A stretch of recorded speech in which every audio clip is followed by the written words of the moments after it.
Usembut menteri rang ba kejela badai pet ya katanat kampo yeng ba prastun tensong ulong ba kaan kan le ya kabadon kam halor kajing don kijing kulmar ki bami ha ka step sngin kong haba kram ikla pathai khubor ba prastun ulong ru ba kinu ki kenhun haba ki akhi kide ban le da kaburam klam kanu kajing penmen saw ne kajing ya sho kajing ya bom.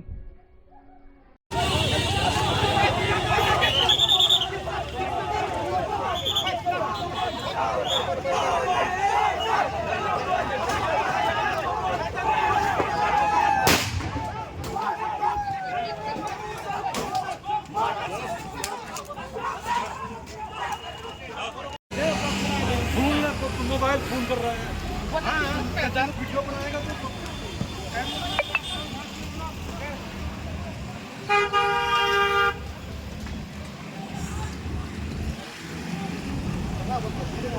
हाँ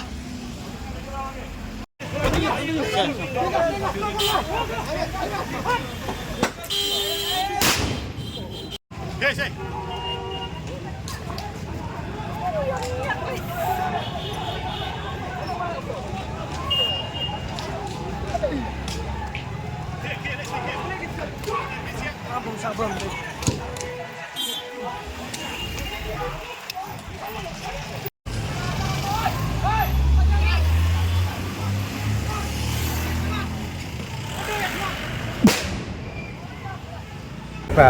Not just now.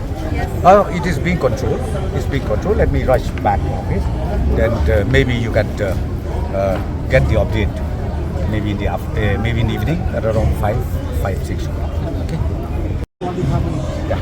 That I'm telling you, law will take its own course. Let me rush back to office. As I tell you, now I appeal all the citizens of the state, be it NGOs, be it NGOs. Don't cross the limit. Please don't cross the limit. Law is there, law is in place, and we will apply whatever necessary to be done. Please understand one thing. What ong may bersabom ki pa kulit. Pet atat bagi kulit ki pa bagi atak itu kulit. Ini pas kutu saya kata. Bagi atak tu yoi, ngatrai tu yoi bahasa social media. Dengan ngakar patos se haba protes te keburok.